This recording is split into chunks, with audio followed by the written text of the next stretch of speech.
Halo, apa kabar pemirsa dan juga pendengar podcast? Ketemu lagi di Creative Talk bersama saya Naratama. Dan tamu kita kali ini agak berbeda. Kalau biasanya tamu kita tuh selalu penyanyi atau pemain piano. Kali ini adalah seorang musisi, pemain bass. Bassis yang sekarang sudah bermain di berbagai macam negara di seluruh dunia dan juga baru saja manggung di kota New York. Siapa dia? Kita lihat video berikut ini. Lock your dreams at night, oh, it could happen to you. Don't count stars or you might stumble. Someone drops a sign and down you tumble. Keep eye on spring, run when church bells ring, oh, it could happen to you. Wonder how your arms would be. Now this is what Chet Baker would do. Chet Baker would do a little scat solo. Ship doo ba doo ba doo dee doo da. Shoo dee doo da. Shoo doo doo doo doo doo doo doo doo. Itu dia sosok yang tampil di tempat kita kali ini. Bro Kevin Joshua. Apa kabar, Bro? Halo. Baik ya. Ini kayaknya segar terus nih kayaknya. Segar terus ya. Happy terus. Happy ya. Mau terus di sini atau gimana?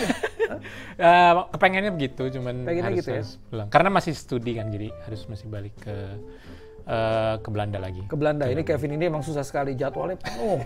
Sampai di New York itu kerjanya kalau nggak kuliah, balik lagi manggung, itu gig banyak banget. Dan saya sempat datang ke satu gig yang dia main sama Niall Juliarso gitu ya, sama si Ebet ya?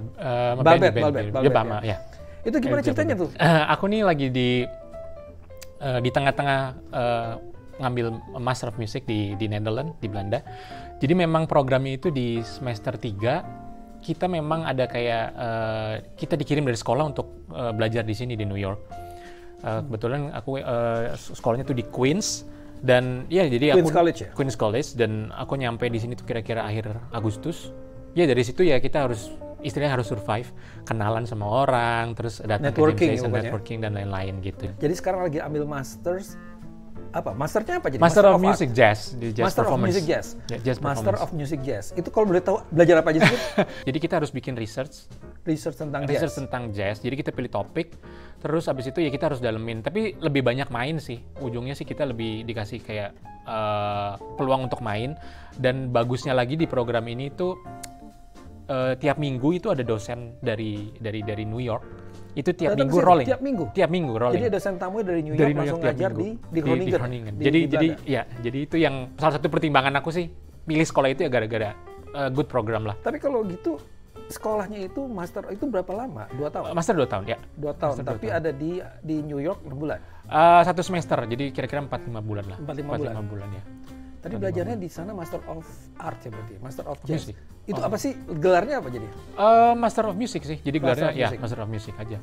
Kebanyakan kalau mereka Master of Music di sini tuh ya cuman bukan cuma maksudnya lebih banyak main aja, tapi kalau di sana kita harus bikin research sih. Jadi kita harus research tentang sesuatu. Jadi dari awal aku harus udah decide apa yang harus aku lakuin di situ. Gitu. Tapi khusus jazz ya? Khusus ya berkaitan dengan jazz. Berkaitan dengan jazz. Aku ngambilnya memang jazz performance di sana. Wah, keren banget. Master of Jazz Performance ya. Ini kalau main udah melintir tangannya udah double bass. Tapi itu tidak, aku sukanya double bass atau iya, jadi awalnya aku main elektrik. Main elektrik sampai ini kan kebetulan aku juga bachelornya di UPH kan di Indonesia, di Jakarta.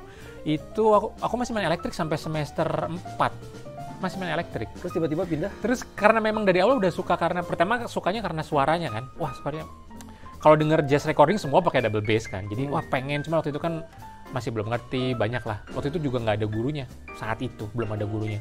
Jadi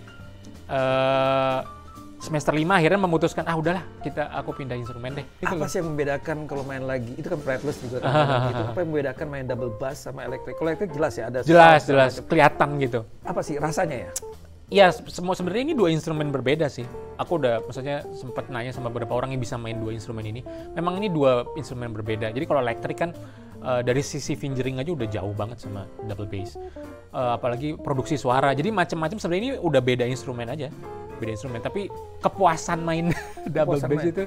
itu apa yang menarik dari sebuah alat bass, double bass itu? jadi sebenarnya ini agak menarik sih, ceritanya agak lucu. Jadi sebenarnya aku tuh main drum, Mas. Nah, gimana nih? Wait. Jadi aku dari Jadi lu umur 5 main tahun drum? tuh start main drum Oke. sampai SMA kelas 2. Itu aku main drum. Main drumnya musik apa? Pop. Terus dari awal kecil kan memang main drum dari gereja sebenarnya. Cerita lucunya tuh waktu aku kayaknya SMP kelas 2 deh. SMP kelas 1 dimasukin sama orang tua ke sekolah belajar drum. Itu guru drumnya baru 6 bulan bilang ke ayahku, bilang ya, kayaknya nggak bisa dilanjutin karena anaknya nggak mau belajar baca. Ini dia pemain drum nggak mau baca. Karena maunya niruin aja. Jadi Oke.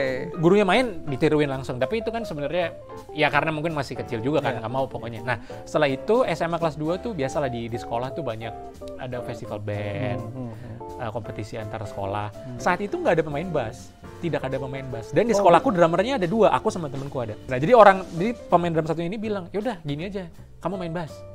Oh, Nah itu lucu, aku nggak bisa sama sekali. kan belum punya basic apa-apa. Nggak bisa. Benar-benar cuma drum aja, nggak pernah Iya, main piano, nggak main gitar kan? Nggak, gitar bisa sedikit, cuman nggak main piano, cuma main gitar bisa sedikit. Terus gimana belajarnya itu? Nah itu juga nggak tahu ya, maksudnya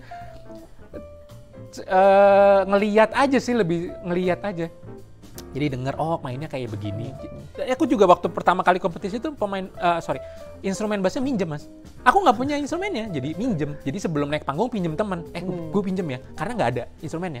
I see. Tapi dari situ malah jatuh cinta sama bass. Wah kayaknya lebih suka main bass gitu, lebih enjoy aja. Pelan-pelan satu-satu dicari. Aku bahkan nggak tahu fingering sama sekali, buta. Jadi nebak gitu. Nebak. Jadi nyari.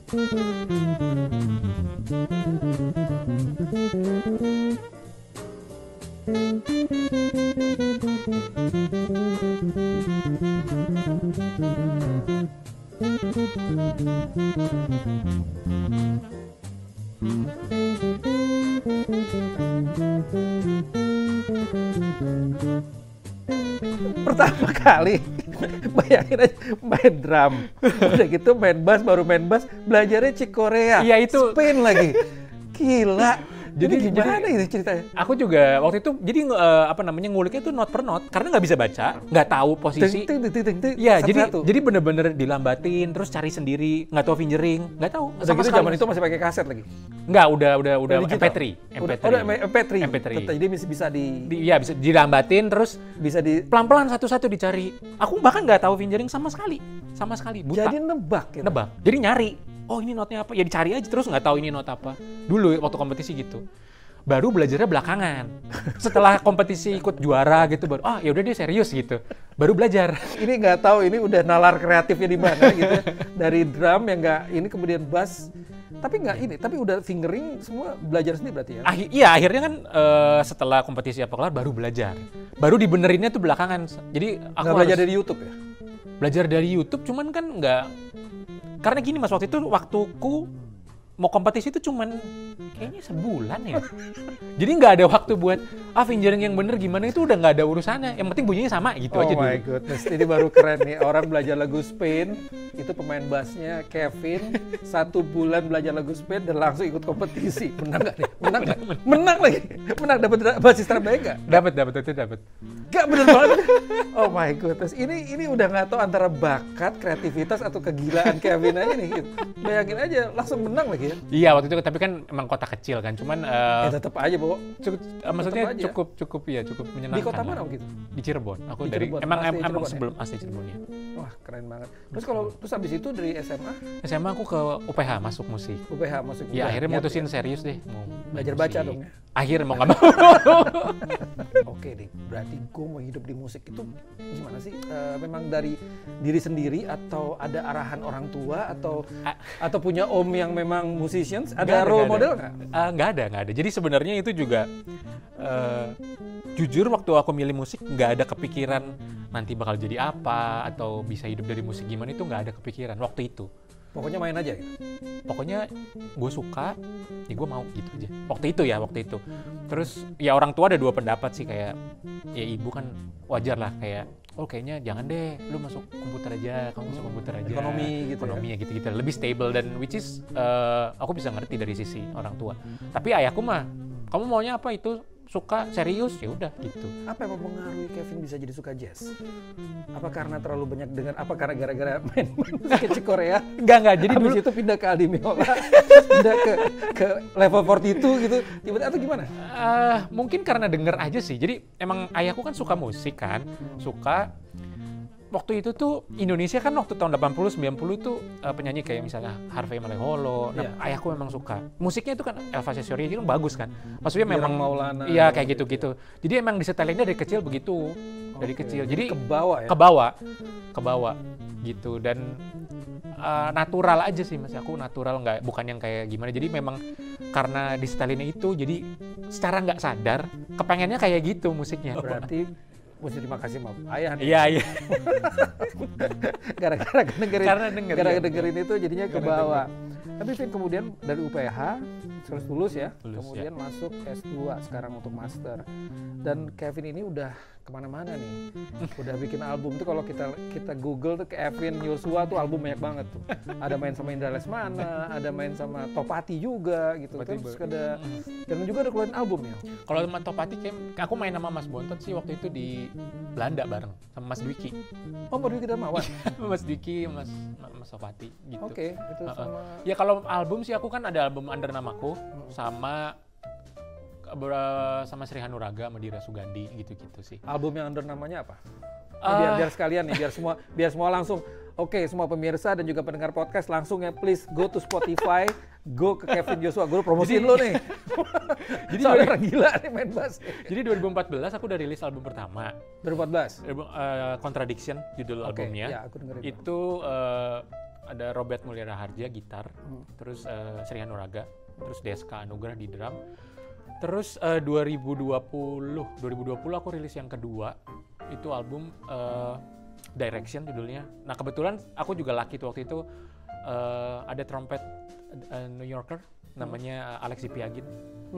Dia main di Mingus Big Band. Waktu itu ke Indo, aku ajak rekaman, jadi pas dia ada di Indonesia langsung rekaman sama dia 2020. Dan ya single sih aku ada beberapa, ada juga singleku yang judulnya Kala itu buat.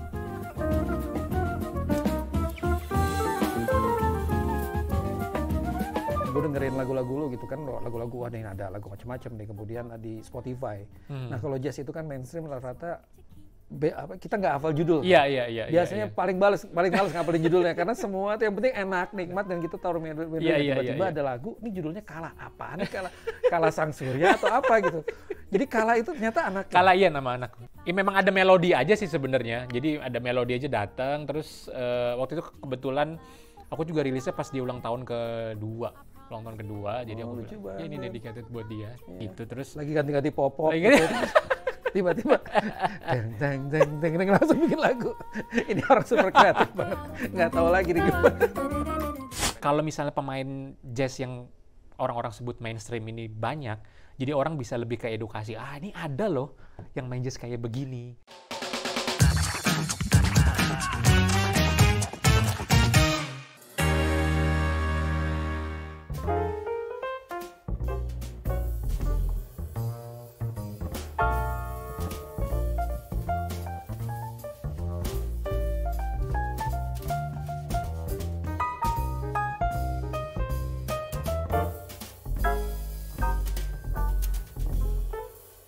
Depan aku rencana mau ngeluarin album baru lagi. Oke. Gimana rencana tahun depan? Produksinya di mana atau jadi tahun depan itu kan kebetulan dari sekolah juga kan aku harus bikin kayak planning after graduation kan. After graduation ada planning di entrepreneurship-nya. Aku memang udah planning aku mau rekaman di Belanda sama musisi sana. Dan itu tahun depan gitu. Jadi ya doain aja semoga semuanya lancar. Udah ditarget sih, maksudnya tahun depan aku harus rekaman di Belanda. Amin, kita gitu. doain bisa rekaman di Belanda, tapi harusnya rekaman tuh di New York, Bo. Ini kan Kevin, itu jadwal Kevin tiap malam itu main di New York tuh banyak banget tuh. Tapi kalau kita kupas ya, sekarang jazz di Indonesia kan juga maju ya. Iya. Di Rasugandi semuanya, itu ke mereka suka. Itu perkembangan jazz menurut Kevin sendiri di Indonesia gimana sih? Ada yang bilang agak susah. Kemarin sempat ngobrol sama Nial bilang agak susah karena apalagi kalau mainnya di mainstream jazz. Sementara kalau di kota New York misalnya gitu kan pemain jazz bisa hidup karena tiap malam selalu ada itu. Iya. Menurut Kevin gimana? Ya definisi jazznya itu sendiri yang mungkin harus dibenerin kali. Aku nggak bilang di Indonesia salah. Gimana maksudnya? Maksudnya nggak bilang Indonesia. Jadi kan memang jazz banyak banget kan, fusion dan lain-lain. Cuman yang expose ke swing, ke era-era swing, Blues, terus gitu. ya itu kan hampir nggak ada.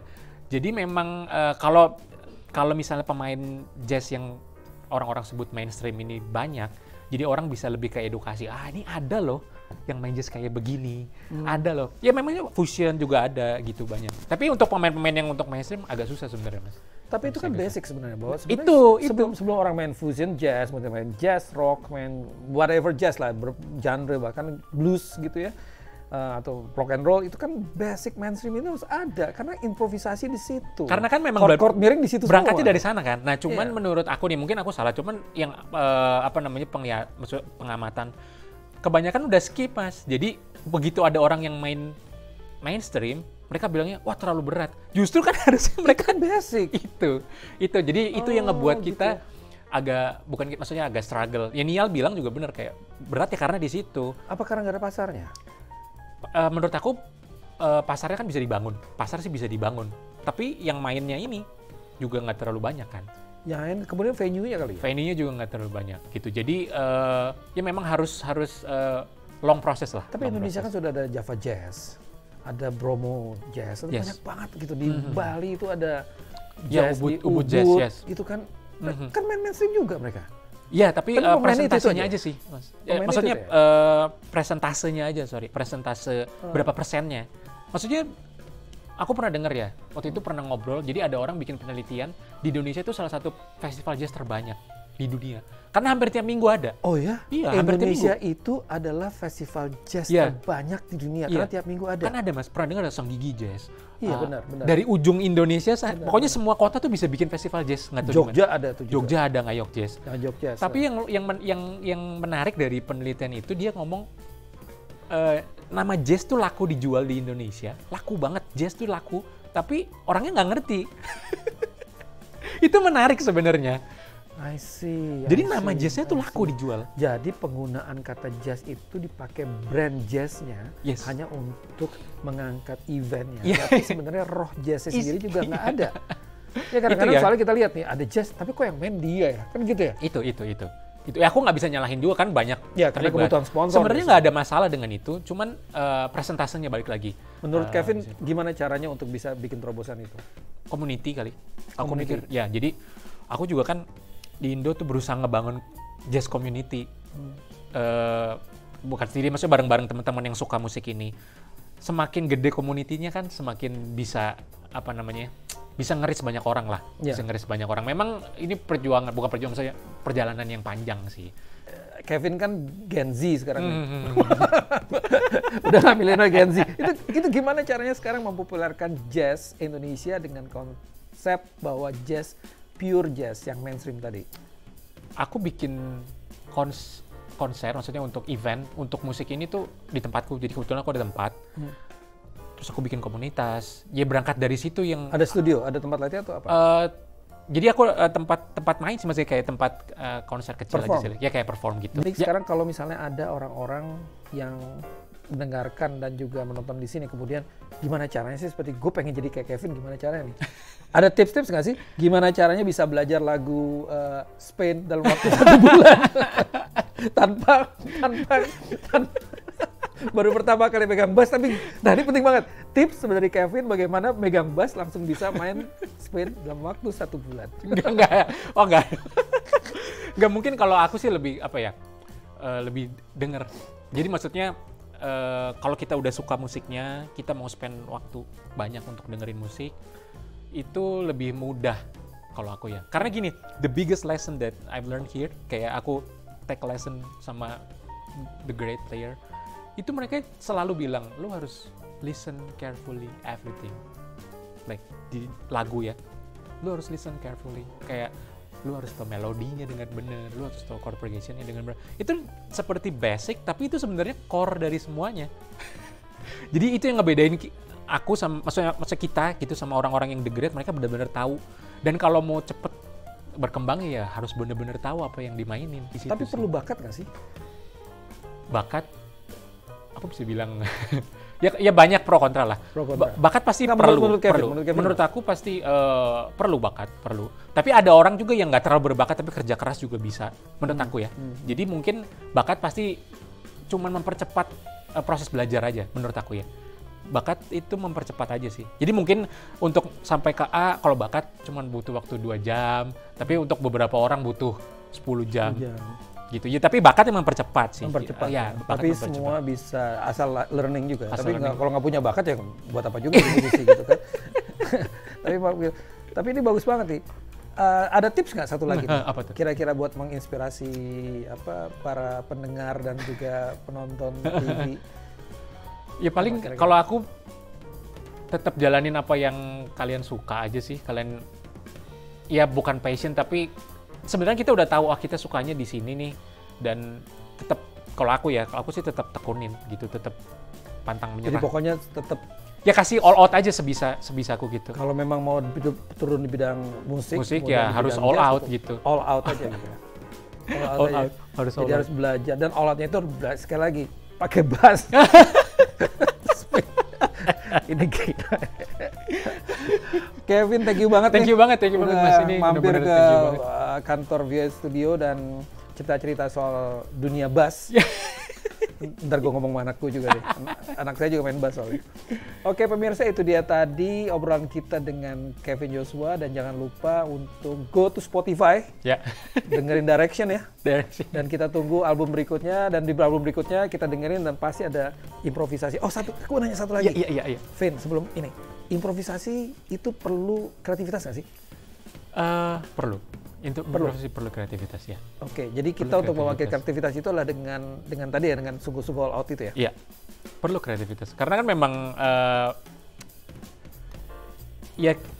jadi balik lagi kita harus belajar, udah tahu temanya, maksud basic temanya, kita gimana harus ngebuat ini kan, berarti kan butuh kreativitas kan? Butuh kreativitas. Kan milih nada, milih itu segala macam. Tapi di basically dengan pengetahuan. Itu dia. Jadi improvisasi butuh kreativitas dan juga pengetahuan. Sorry, ini kita belok lagi karena penasaran banget sama Kevin. Oke pemirsa dan juga pendengar podcast, itu dia obrolan kita dengan Kevin. Terima kasih, sampai ketemu lagi di Creative Talk episode mendatang. Bye. Thank you Kevin. Thank you banget. Aduh gila.